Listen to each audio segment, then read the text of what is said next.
So you guys who are super disciplined gym people and you're not really participating in the world, you're stupid, and you'll realize later that you're that stupid, because that was me. Wes rejected all plea offers, so now the case is set for trial in March.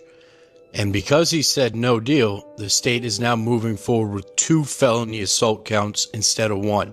You are not going to believe what I'm about to show you. The man who built an entire empire screaming at you for being soft. The guy who told you that if you weren't waking up at 2:45 a.m. to do burpees, you were a loser, has officially lost his mind. Wes Watson, or as we know him, Peggy, has done a complete 180. The thing he looks forward to every day now is hanging out with new people and partying. He literally looks into the camera and tells you that if you are a disciplined gym person who doesn't participate in the club scene, you are stupid. Can you believe the audacity? Isolation from people who don't live correctly is now the dumbest thing you can do, according to the man who made millions preaching isolation. Everybody is looking at this guy right now saying, he is a fool. And yeah, look at him. What does he think? It's 1999 again? He is bouncing around in the club, throwing cash, acting like a teenager who just got his first fake ID. He is finding new girls every night, he is buying billboards of himself, and he is frantically throwing money around like it's confetti.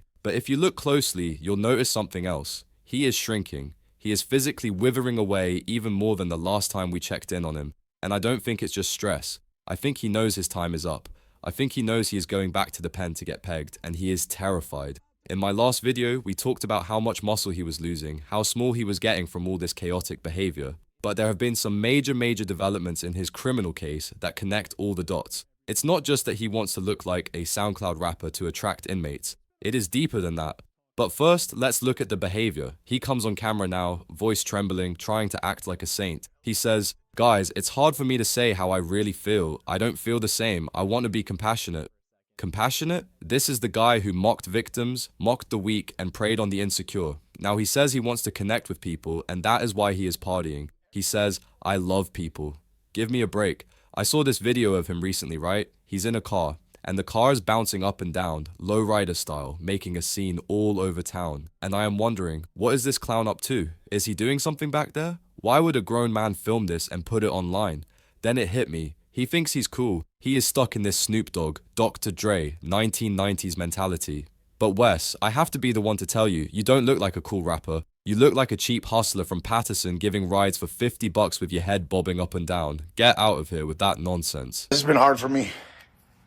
It's been hard for me to come on camera and say how I really feel. So I don't feel the same as I used to, okay? Let's just put it that way. I mean, I really want to be more compassionate this year coming up. I want to connect with people more.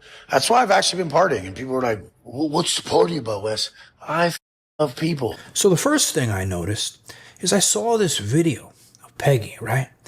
And it was in a car. And the car was going up and down, you know, bouncing all over, making a mess all around town. And I'm wondering, what's this asshole up to? Is he pegging somebody back there? But let's get to the real meat of this story. Why is he shrinking? Why is he partying like it's his last days on Earth? It all makes sense when you look at the court documents. Wes Watson isn't just having a midlife crisis, he is strategically preparing for a long stretch in prison. Think about it. He is smart in a devious way. He is on all kinds of gear, right?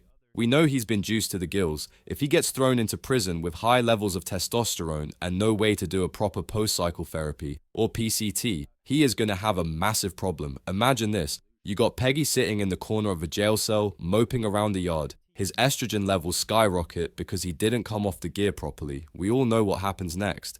The gynecomastia sets in, his chest starts looking puffy, he starts crying emotionally like a little girl because his hormones are crashing. That is the absolute last place in the world you want to be hormonally unstable. If he walks around the yard crying with gyno, his name isn't going to be Wes Watson anymore. It's going to be Pegged Watson. So what we are seeing now, this rapid weight loss, this shrinking, is likely him cycling off everything right now so his body stabilizes before the judge slams the gavel. He is detoxing for the cell block, and that brings us to the courtroom disaster.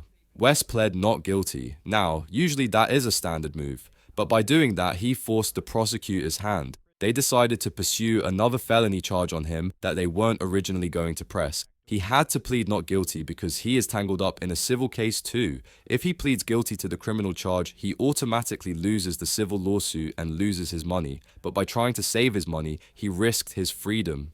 Wes rejected all the plea offers. He said no deal. So now, the case is set for trial in March. And because he tried to play hardball, the state is moving forward with 2 felony assault counts instead of 1. Rejecting that plea offer was the worst mistake he could have made. It caused the state to reinstate the original, harsher charges. So whereas before he was facing 1 count of felony assault, now he is staring down the barrel of 2 counts. That is double trouble. That means more possible verdict combinations, higher sentencing guidelines, and way more leverage for the state. He is looking at facing up to 20 years now. 20 years. Now suddenly the clubbing makes sense, doesn't it? Remember in the intro I said he's out partying like it's 1999? He is blowing his money, finding random women to surround him because he is terrified of being alone. He knows he is going away for a long time. He wants to live it up like it is his last night on earth because, effectively, it is. He is trying to pack a lifetime of fun into these last few months. Wes rejected all plea offers, so now the case is set for trial in March.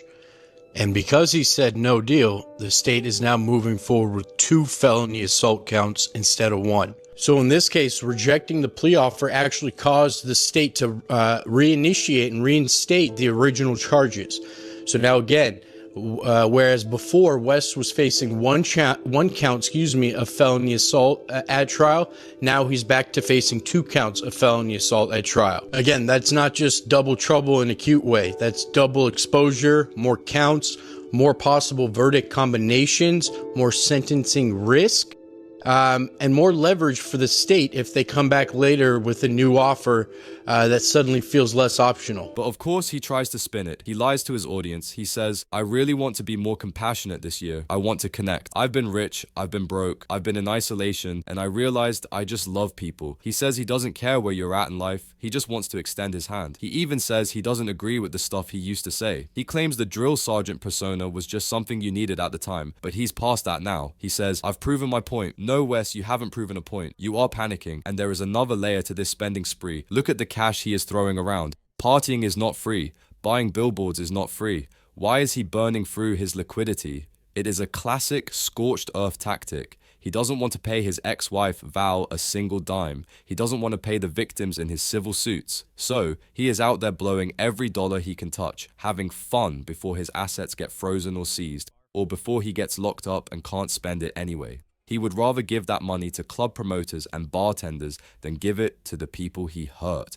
It is spiteful spending. And lastly, there is the manipulation angle. This entire rebranding is an attempt to look good for the judge. He thinks that if he gets smaller, stops looking like a roided out monster, and makes videos talking about love, compassion, and how discipline is stupid, the judge might go easy on him. He is trying to create a digital paper trail of being a reformed, gentle soul. He is trying to say, look, Your Honor, I told people that extreme discipline is bad. I am a nice guy now, but let's be real. What judge, what jury is going to believe a single word that comes out of this guy's mouth? We have years of footage of him screaming, threatening, and acting like a maniac. I don't think personally that anything he does now can change the optics. He is cooked. He is trying to tell us now that changes take place and people become accountable. He says he is proud of who he is becoming. He says extreme discipline alienates you from beautiful people.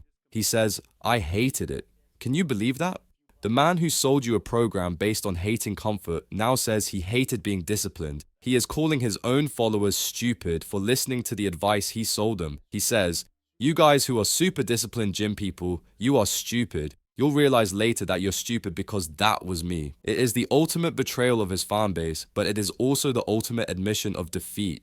He is crumbling under the pressure of 20 years in prison. He is cycling off his gear so he doesn't grow breasts in the yard. He is burning his cash so his enemies can't have it. And he is partying to numb the reality that the walls are closing in. So when you see him dancing in the club, looking like a fool, don't be jealous. Don't think he is living the life. You are watching a man on death row, socially and financially, eating his last meal. He is shrinking, he is lying, and soon he is going to be gone. And all that love for people he talks about, it won't save him when that cell door slams shut.